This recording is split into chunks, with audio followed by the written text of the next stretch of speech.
Bueno, primero que todo quisiera, eh, explicar que, llegué aquí justo media hora antes, pero por problemas de conexión o por problemas de la plataforma se me eliminó de la reunión y después no pude volver a entrar. Después lo pudimos solucionar y es por eso el motivo de mi retraso. Bueno, habiendo dicho eso, habiendo explicado lo que está en cuestión, voy a tratar de ser lo más sintético posible, dando el contexto de que este es un capítulo 3 de lo que es mi tesis doctoral que defiendo a fines de este año. Este artículo ya fue aceptado eh, en una revista académica y principalmente lo que quiero acá mostrar es problematizar en este contexto académico ciertos resultados y ciertas discusiones al respecto. Así que este capítulo se llama Entre derechos de agua, el derecho al agua, el marco jurídico Modatima, y en lo sucesivo procederé a explicar los elementos de esta investigación. Por favor, siguiente diapositiva. Bueno, tan solamente quisiera explicar en esta tabla de contenidos que existe, primero voy a hacer una introducción a través de la hipótesis de investigación para posteriormente dar cuenta de la revisión de literatura sobre la cual esta hipótesis logra hacer una contribución para después dar cuenta de cómo este caso de estudios logra ser una, nos logra entender cómo el fenómeno de los derechos del agua es algo relevante respecto a la hipótesis de investigación, para en el último momento dar cuenta de los resultados de discusión. Siguiente diapositiva, por favor. La pregunta surge en la idea de cómo el marco jurídico de los movimientos sociales transitan los conflictos sociales, ¿cierto? Y de esta forma, la idea principal que surge es entender que el marco jurídico de los movimientos sociales cambia a través de los conceptos jurídicos que esto interpretan. Y precisamente la idea que hay detrás de esta hipótesis es entender que detrás de cada concepto jurídico existe una forma de derecho que pretende darle materialidad en el sistema jurídico a este nuevo concepto jurídico en cuestión. Por lo tanto, la interpretación jurídica del agua, y cuando se cambia su significado, implica que surjan nuevos derechos, en este caso de acceso de agua y tierra y salud, como precisamente formas para garantizar este nuevo significado. Siguiente diapositiva, por favor. Entonces, en la revisión de literatura nos encontramos que específicamente en los conflictos por el agua hay un creciente protagonismo sobre los tribunales de justicia, es decir, las cortes y los movimientos sociales ambientalistas, en que pretenden dar soluciones aparte de la esfera legislativa. Esto es porque precisamente la esfera legislativa, es decir, donde se crean las leyes, en donde precisamente la liberación política surge como fundamento último de la creación de estas leyes, no están dando el ancho o precisamente no están dando las soluciones efectivas, es decir, dimensiones institucionales para precisamente dar cuenta de nuevas formas de derechos, para precisamente dar cuenta de cómo el concepto, el derecho o el bien jurídico del agua puede ser administrado y puede ser gobernado de una forma más eficiente, precisamente más igualitaria. Siguiente diapositiva, por favor. De esta forma, nosotros estoy haciendo referencia a la teoría también, aparte de los conflictos por el agua, también se trató de introducir la teoría de legal framing, específicamente la teoría de los marcos jurídicos. Esta teoría principalmente tiene una gran predominancia en el sistema norteamericano, existe una gran literatura al respecto, pero también principalmente en el caso de Chile ha tenido una notable contribución para entender cómo los movimientos sociales operan. Y para introducir entonces, habiendo ya identificado que en los conflictos por el agua existe una gran predominancia sobre los tribunales y los movimientos sociales para dar cuenta de soluciones, aparte de la dimensión legislativa, introducimos la teoría del legal framing para entender como un marco conceptual qué entendemos por derecho, qué entendemos por movimientos sociales y qué entendemos por tribunal. De esta forma, el derecho se define como un marco maestro de interpretación y donde precisamente las cortes tienen la función de transformar estos marcos jurídicos en derechos. Es decir, en la medida que cuando se aplica un marco jurídico, su aplicación implica que éste se transforma en derecho. Por otro lado, los movimientos sociales se identifican y dan significado a través del uso de estos marcos jurídicos. Es decir, y los movimientos sociales comienzan a utilizar o constituyen marcos jurídicos para representar e identificar la realidad y distintos objetivos que ellos tienen. ¿Y cuál es la consecuencia entonces de la utilización de estos marcos jurídicos? Es que ellos implican, de cierta manera, a aumentar su resonancia implicando cambios institucionales. Es decir, la utilización de marcos jurídicos de los movimientos sociales supone que aumentan su resonancia de sus demandas en la población y esa es la forma en que permiten constituir cambios institucionales. Siguiente diapositiva, por favor. Volviendo entonces ya, dando cuenta de estas dos dimensiones, quisiera ahora profundizar cuál es el argumento sobre la cual existe una eficiencia en la literatura sobre los conflictos por el agua. En Chile hay que dar en mente un contexto, sobre todo en el cual el contexto que esta investigación se está presentando en este momento, es que existe una dimensión precisamente de derecho constitucional. ¿Qué quiere decir? Existe el artículo 19, numeral 24 de la Constitución Política de la República de Chile, que establece los derechos de aprovechamientos de agua, generando un marco neoliberal del agua. Es decir, que si bien es cierto que el agua es un bien de uso público, la utilización y la administración, es decir, el aprovechamiento del agua, es privada. Y eso evidentemente ha generado que esté en un nivel constitucional, genera un nivel de políticas públicas que desde el año 80 hasta el día de hoy ha sido profundizado y ha sido institucionalizado a través de distintas reformas e incluso por un segundo argumento, el Código de Aguas. Habiendo ya identificado que existe una dimensión constitucional que establece en la propiedad privada sobre los derechos de agua, se generan políticas públicas que permiten profundizar precisamente el carácter de propiedad privada del agua, generando evidentemente que existe un conflicto, que es la otra cara de la moneda, por decirlo de alguna manera, porque no existe un acceso desigual al agua y no democrático en el sentido de que no existe propiedad colectiva sobre estos derechos. Dado este escenario, en los últimos 15, 20 años se ha comenzado a utilizar dichos conflictos bajo una idea de que el agua es un derecho humano como tal.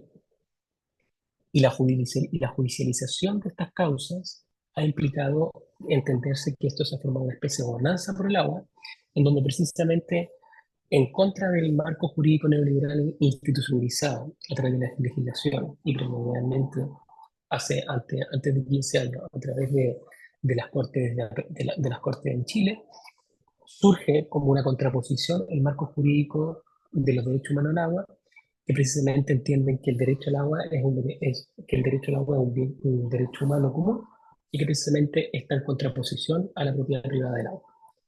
Siguiente diapositiva, por favor.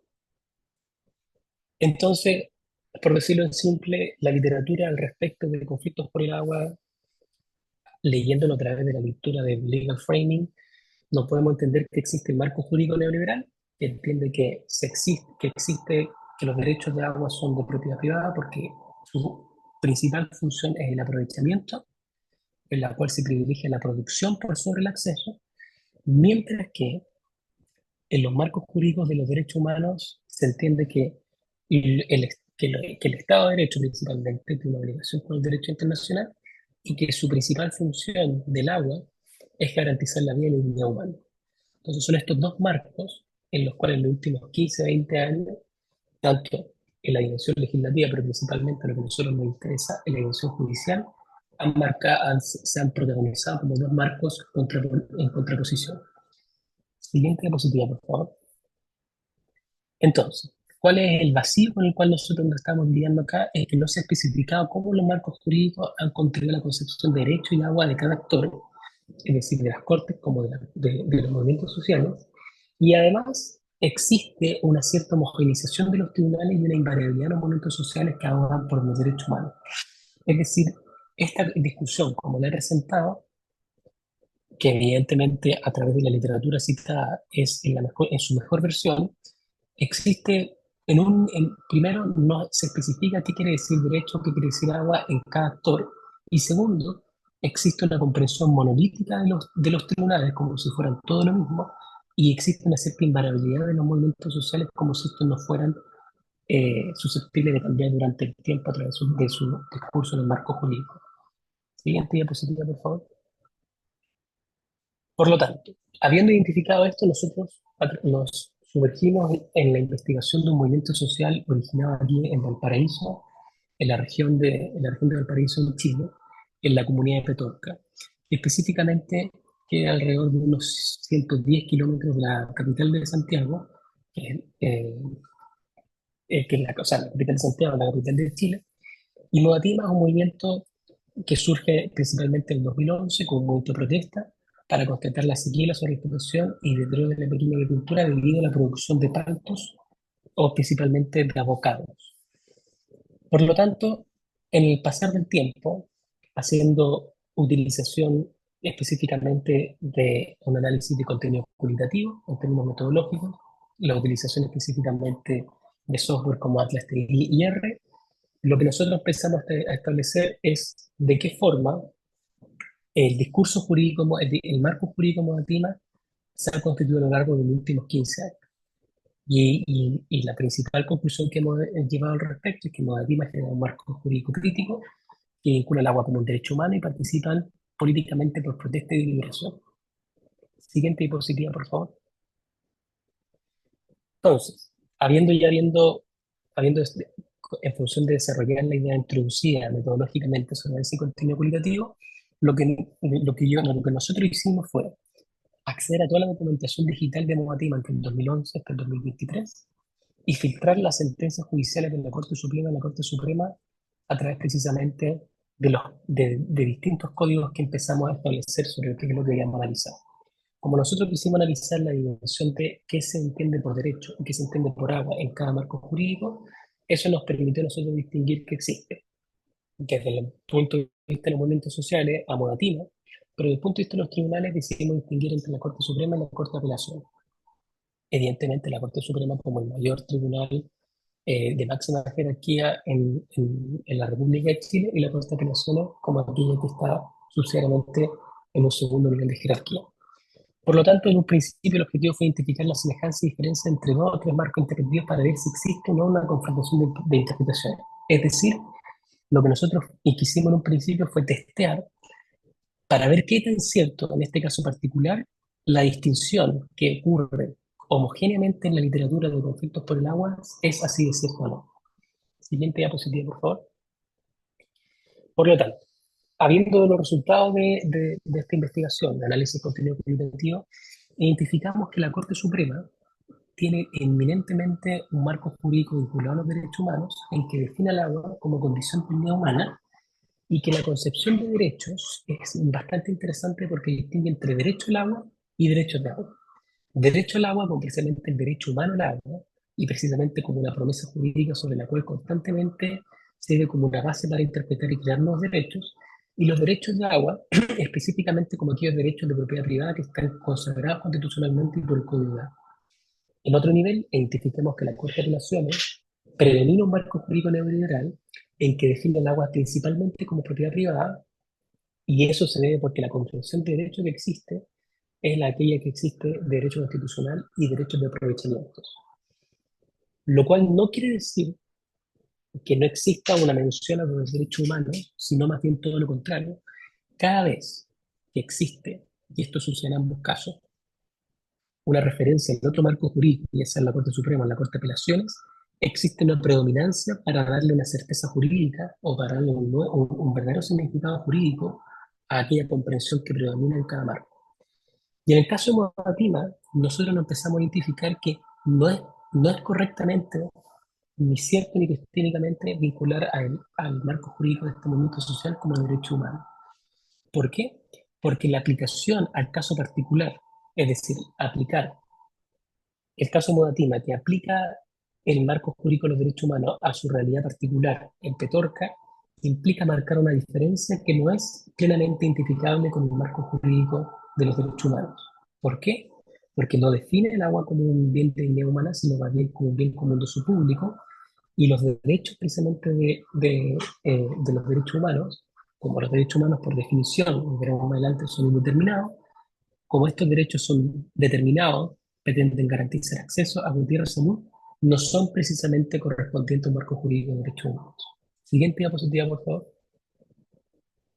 Por lo tanto, lo que nos sirve para distinguir acá, ya de manera mucho más propositiva, es ¿Cómo podemos interpretar estos datos o estos resultados? Modatima, es decir, el movimiento social el cual estamos analizando, y el Poder Judicial, el cual se entiende, entiéndase, Corte de Apelaciones y Corte Suprema, que la Corte Suprema converge con Modatima en la medida que distingue entre el derecho al agua y derechos de agua. ¿Por qué? Porque en la medida que distingue que existe la posibilidad de que exista un derecho al agua, precisamente permite eventualmente introducir las comprensiones de derechos de agua de derecho al agua que Modatima ha creado en su marco jurídico. De manera contraria, la Corte de Apelaciones profundiza los conflictos por el agua porque solamente entiende garantías constitucionales del derecho de propiedad sobre el agua. No tiene la capacidad la Corte de Apelaciones de hablar el vocabulario jurídico de Modatima, ni precisamente desarrollar el marco jurídico de los derechos humanos. ¿Y por qué ahora entonces Modatima tiene un marco jurídico democrático? ¿Por qué? Porque se sustituye, y esto es lo más interesante en la investigación, y el marco jurídico de Modatima es democrático, más no de derechos humanos. ¿Por qué? Porque sustituye la concepción de acceso por aprovechamiento. Es decir, Modatima en su marco jurídico identifica que el primer bastión constitucional que da inicio a esta generación de políticas públicas neoliberales sobre el agua, es decir, el artículo 124, tiene que cambiarse aprovechamiento por acceso. Del mismo modo, tiene que después cambiarse en el Código de Aguas la idea de no consumtividad, es decir, aprovechamiento de aguas, lo cual quiere decir usar el agua sin consumirla, y eso implica distinguir el agua de la tierra, por una distinción en que el agua no puede ser considerada sin la tierra, ni tampoco puede haber tierra sin agua, y en último momento pretenden añadir un nuevo derecho constitucional, que es el derecho constitucional de saneamiento del agua, que no es más ni menos que el derecho al agua como un derecho social de salud. Siguiente diapositiva, por favor. Por lo tanto, ya solamente para terminar, la discusión de resultados, y específicamente lo más relevante que nosotros podríamos ahora sacar de este caso particular, sería lo siguiente. Se permitió distinguir entre dos actores, precisamente para entender que la Corte, que en Chile, cuando estamos, o incluso cuando estamos hablando por conflictos por el agua, y estamos hablando de tribunales, implica necesariamente distinguir entre las distintas jerarquías que existan. Es decir, ¿por qué? Y la única forma de hacer esta distinción es hacer referencia a la concepción de derecho y de agua que tiene cada tribunal. Si eso es cierto, entonces nuestra hipótesis sigue siendo cierta en la medida en que el marco jurídico por el agua va a variar tanto en la Corte Suprema como en la Corte de Apelación. Y además se ha identificado un nuevo marco jurídico a hacer en literatura. Si bien existe el marco jurídico de los derechos humanos, muy vinculado evidentemente a los movimientos sociales en general en la literatura, como también evidentemente el marco jurídico neoliberal del agua, muy vinculado a ciertos actores institucionales en la gobernanza por el agua, específicamente aquellos que administran y aplican la ley. Esta nueva dimensión de marco jurídico democrático nos permite entonces entender una nueva discusión sobre el agua, que es precisamente la primera hipótesis sobre la cual que nosotros introducimos y sobre la cual la dinámica jurídica que hay detrás, que significa entender que para materializar un nuevo significado jurídico a través de idea de los marcos, necesariamente surge una forma de derecho que pretende darle vida o que pretende darle una forma a ese nuevo significado. Por lo tanto, y aquí viene lo más importante entender, la idea de marco jurídico democrático supone que se crean nuevos derechos para precisamente homologar el poder de los movimientos sociales y homologar poder con derecho precisamente a través de este nuevo concepto jurídico como bien común de uso público. Y la cuestión más importante que permite al final entender que el debate sobre la administración del agua no es una cuestión meramente política, sino que también puede ser discutida, esencialmente discutida en términos jurídicos, sería la siguiente: que la aplicación del derecho también tiene la posibilidad de democratizar un sistema jurídico, y no solamente un sistema jurídico, en este caso el sistema jurídico del agua o el marco jurídico del agua, no solamente se democratiza a través de la legislación, sino que también se puede democratizar a través de la aplicación del derecho. Como precisamente, tomando la hipótesis, el argumento anterior, de que sí es cierto de que cuando un nuevo significado jurídico, un concepto surge, existe la posibilidad de añadir un nuevo derecho para darle esa forma. Entonces la aplicación del derecho por sí misma, sin referencia a una dimensión política, a una dimensión legislativa, su mera aplicación puede dar cuenta de nuevos derechos para darle forma, existencia jurídica a este nuevo significado, con los cuales serían, por decirlo en simple, Dado que el marco jurídico democrático de Modatima, en este caso, resignificó el concepto de agua como un bien común de uso público, y para dar vida legal a ese nuevo significado se crean los derechos de acceso a agua y tierra y potabilidad o salud, son formas para entender un nuevo significado de agua pública. Por lo tanto, y para concluir, este caso en cuestión, evidentemente en una dimensión mucho más global o mucho más general sobre la cual se inserta este capítulo de la tesis doctoral, pretende evidentemente comprobar la hipótesis con la cual se está investigando que detrás de cada significado jurídico existe una forma del derecho y que la democratización jurídica, en este caso aplicada por los conflictos por el agua, no hace referencia, no tiene que hacer referencia a cuestiones políticas, que por cierto lo hace, pero para entender el fenómeno jurídico puede entenderse solamente por sí mismo, haciendo referencia al tema de la aplicabilidad del derecho. Muchas gracias por su asistencia y paciencia. Muchas gracias, Diego, por tu presentación y por haberla resumido en menor tiempo, lo cual nos da el tiempo necesario para la comentarista. La presento para las personas que están por YouTube. Es la doctora Carolina Escobar Meira. Ella es doctora en investigación en ciencias sociales por Flaxo, México, maestra en psicología ambiental por la UNAM, la Universidad Nacional Autónoma de México, y psicóloga por la Universidad Nacional de Colombia. Tiene una amplia experiencia en temas relacionados con derechos humanos, gobernanza y uso sustentable del agua, educación ambiental y gestión comunitaria de bienes comunes, así como en trabajo con poblaciones en situación de vulnerabilidad. Es miembro del Sistema Nacional de Investigadores de México y actualmente es la subcoordinadora de Participación Ciudadana y Derechos Humanos del Instituto Mexicano de Tecnología del Agua, conocido como INTA. Adelante, doctora Carolina, con sus comentarios. Tiene 10 minutos. Gracias.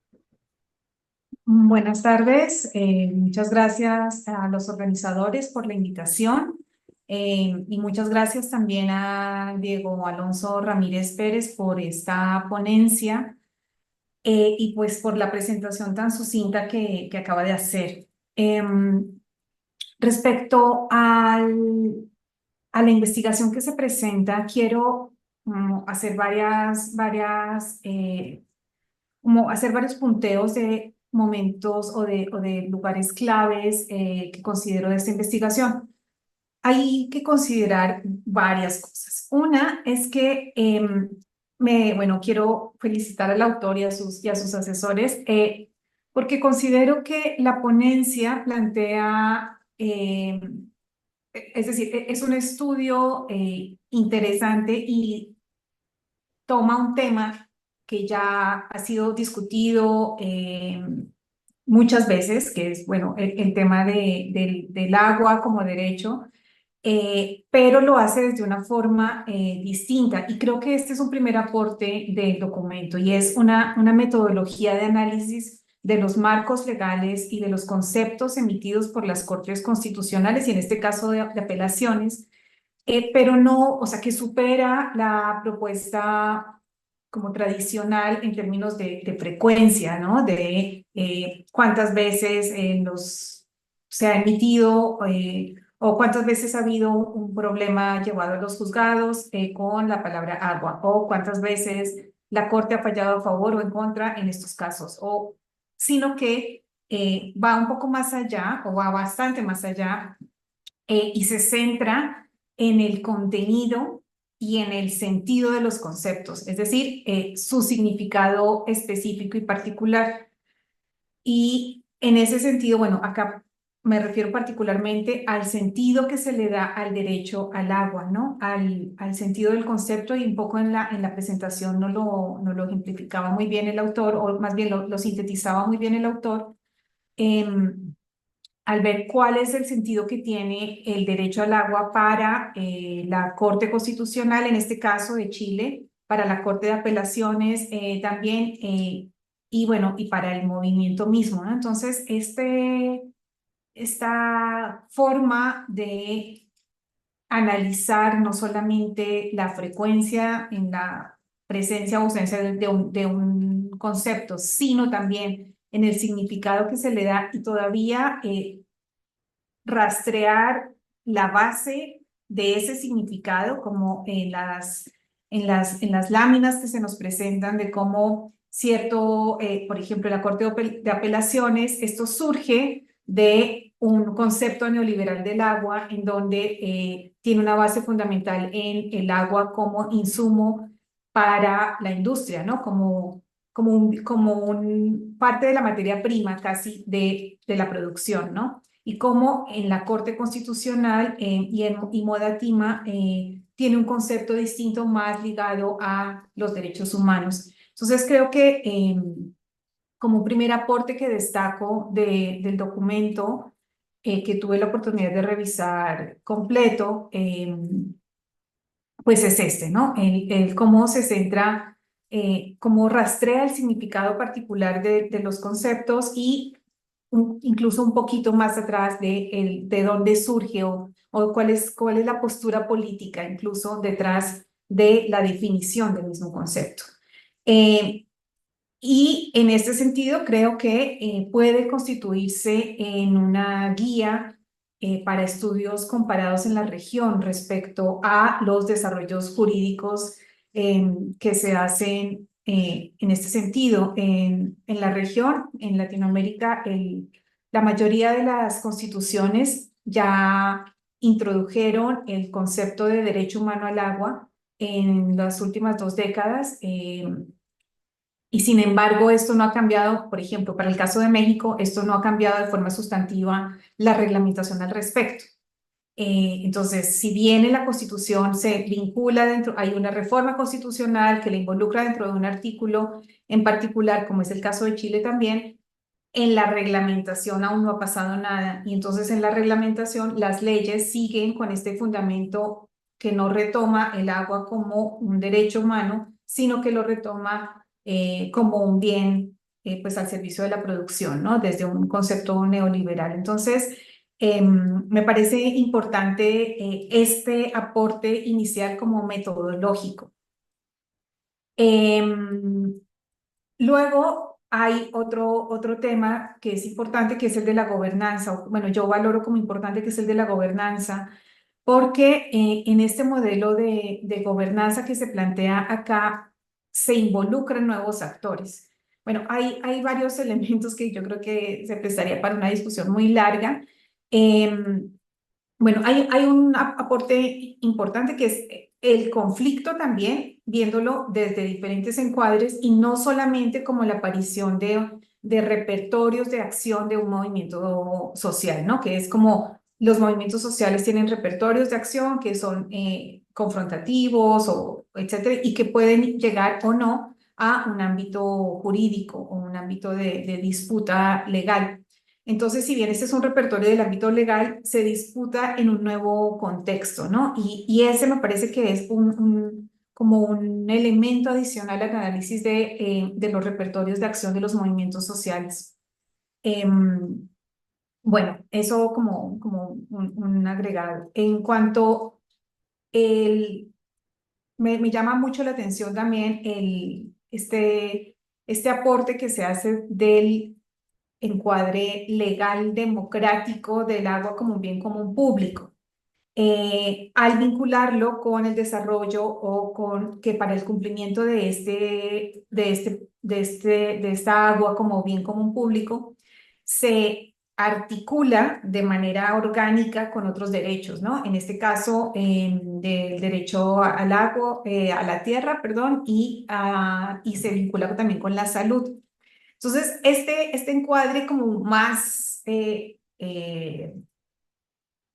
abarcativo, tal vez, esa no es la palabra correcta en un español correcto, más bien como este análisis que es mucho más amplio,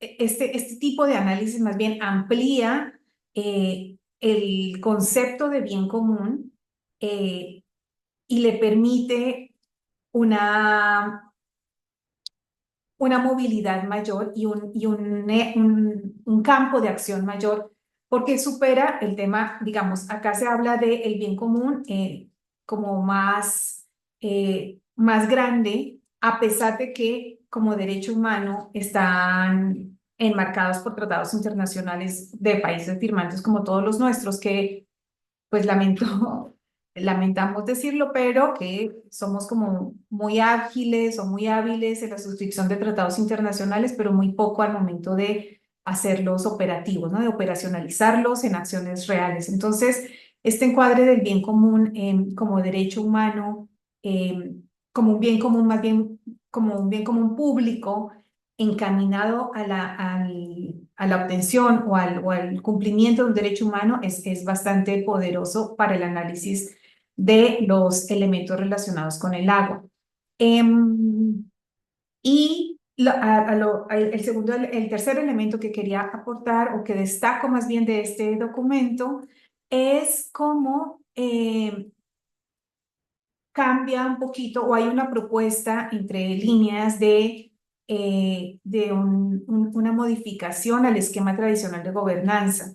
El Poder Judicial normalmente y erróneamente, hay que decirlo, no considera los estamentos legales como parte de los ejes de gobernanza. Cuando se habla de gobernanza, se habla de el sector público, el privado y las organizaciones sociales o la población, como tres ejes que estuvieran en una suerte de equilibrio falso, porque sabemos que no actúan en el mismo, con la misma, ni con el mismo poder, ni con la misma capacidad de discusión, etcétera. Y acá, al meter al ámbito jurídico como un nuevo actor, y digo nuevo porque en el esquema tradicional de gobernanza hace parte lo jurídico del Estado, ¿no?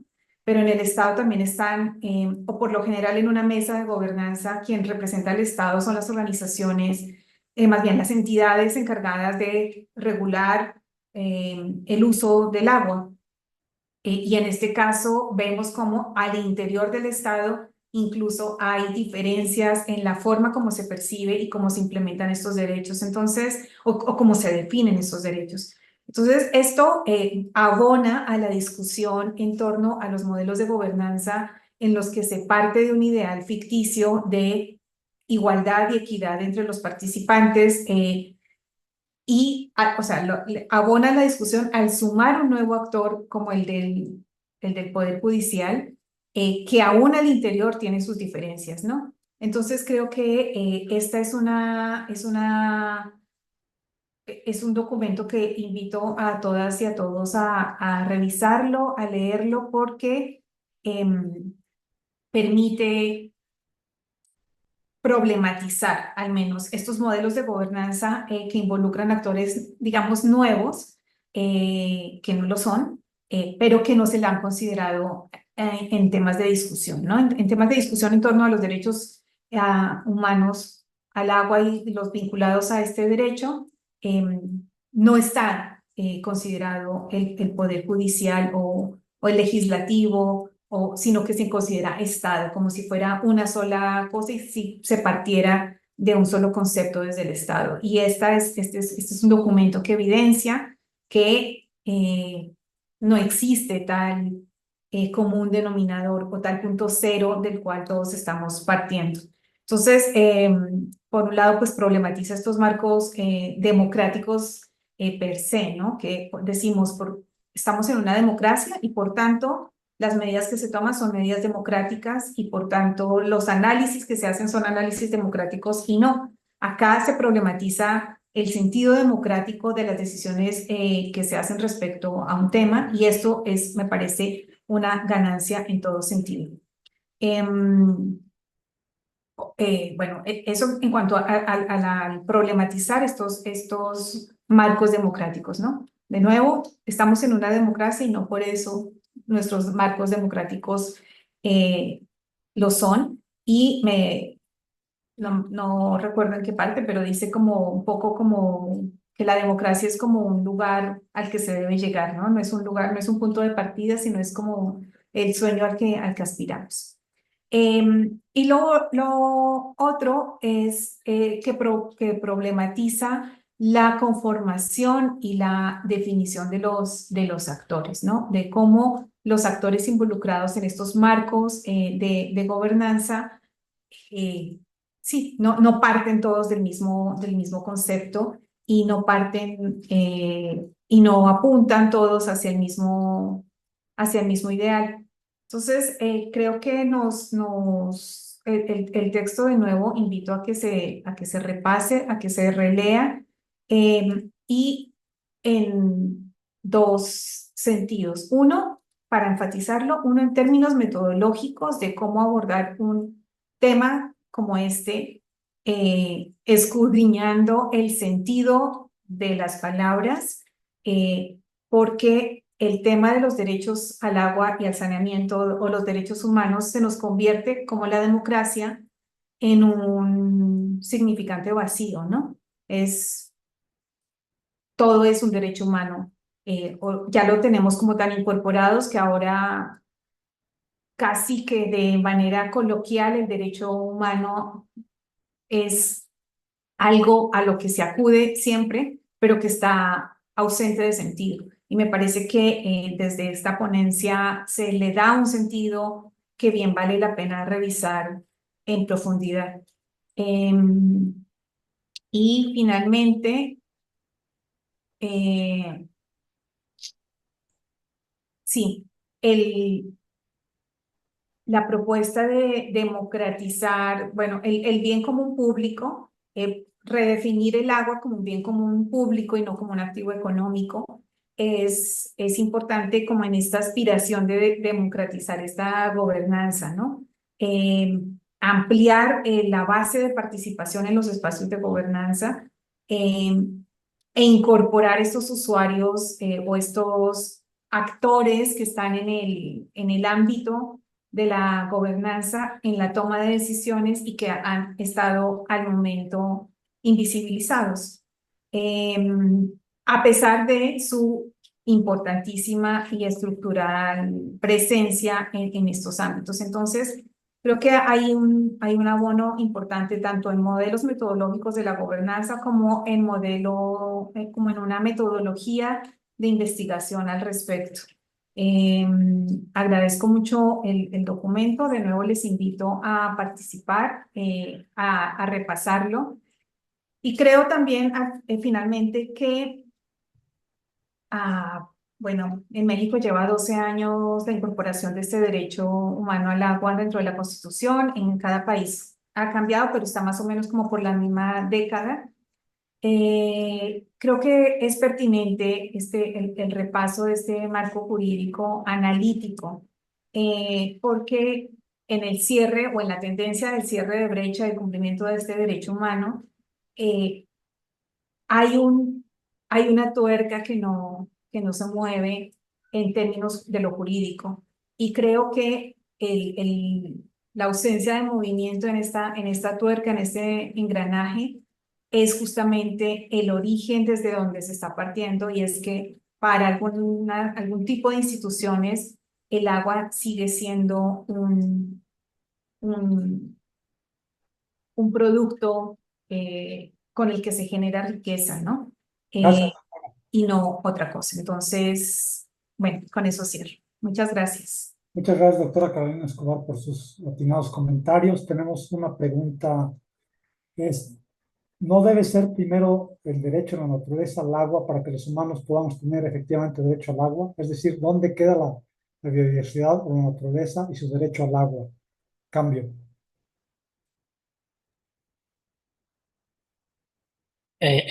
Bueno, primero que todo, muchas gracias a la doctora Escobar por su lectura crítica y profundización sobre ciertos problemas. Y voy a tratar de responder la pregunta específicamente con una especie de cierre en honor al tiempo. En específico, uno siempre, o sea, esta investigación evidentemente parte de un punto de vista sumamente crítico y a la vez sumamente artificial de cómo se entiende el derecho. Y la idea de referirse en principio a que no existen una comprensión de derechos sin en referencia a la comprensión cultural o jurídica social que existe en principio. Esa es la primera condición metodológica, por decirlo de cierta manera. ¿Por qué? Porque cualquier comprensión de derecho a la naturaleza, derecho natural, lo voy a decir así para que quede mucho más claro, cualquier concepción del derecho a la naturaleza por sí sola, a secas, eminentemente de una comprensión de un derecho natural muy ligada evidentemente a lo que siglos atrás ciertas comprensiones liberales del derecho habían entendido por derecho natural. Como esta comprensión parte de un punto de vista metodológico absolutamente contrario, es decir, que cualquier comprensión del derecho tiene que ser comprendida in situ, es decir, en un contexto particular y específico. Por ende, la definición, la comprensión de derecho no puede ser despojada de ese significado social que hay detrás. Por ende, esta comprensión de derecho absolutamente artificial implica que cualquier comprensión o principio universal no puede no ser entendido a cabalidad sin su aplicación en un contexto particular. Y es por eso entonces, llevándolo obviamente al terreno donde la investigación surge, donde la investigación tiene una comprensión mucho más ambiciosa, que quiere decir que al final que la repetición, y lo que ocupar en estos términos precisos, la repetición de un marco jurídico abstracto aplicado a un contexto particular y específico, implica la creación de un nuevo marco jurídico.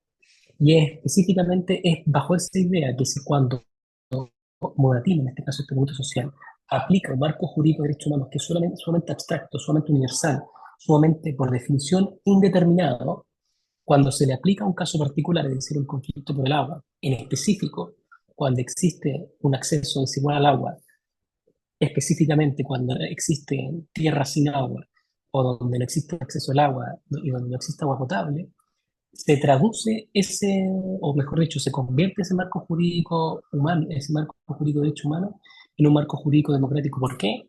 Porque el concepto de agua no es el mismo que aquel concepto de agua en el marco jurídico de los derechos humanos que es abstracto, y al mismo tiempo la homologación de los derechos para materializar ese nuevo significado jurídico tampoco es correspondiente al marco del derecho humano. Por lo tanto, y para cerrar, la idea de entender el marco jurídico democrático como algo distinto a los marcos jurídicos de los derechos humanos es fundamental, tanto por una cuestión metodológica, es decir, no son lo mismo, porque uno específicamente, y para decirlo incluso ya más para los términos de teoría del derecho, los marcos jurídicos de los derechos humanos están en un están en un nivel de justificación de crear normas, mientras que en este caso la dimensión democrática tiene una función de la adjudicación de las leyes, es decir, cuando estas se aplican.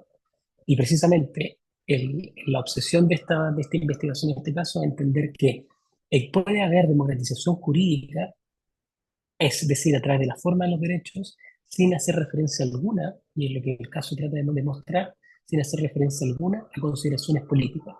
Que si bien cierto, obviamente pueden ser correlaciones o condiciones suficientes, más no una condición necesaria para entender que la democratización jurídica, en este caso, de este movimiento social, se basa principalmente porque se crean nuevos derechos para darle forma a un nuevo significado jurídico que, como evidentemente trató de ser la presentación y como explicó la doctora Escobar, no son significados en las decisiones judiciales que se basan por su frecuencia, sino que precisamente cómo esa frecuencia tiene una interconexión mucho más profunda para dar un significado a las decisiones como tal.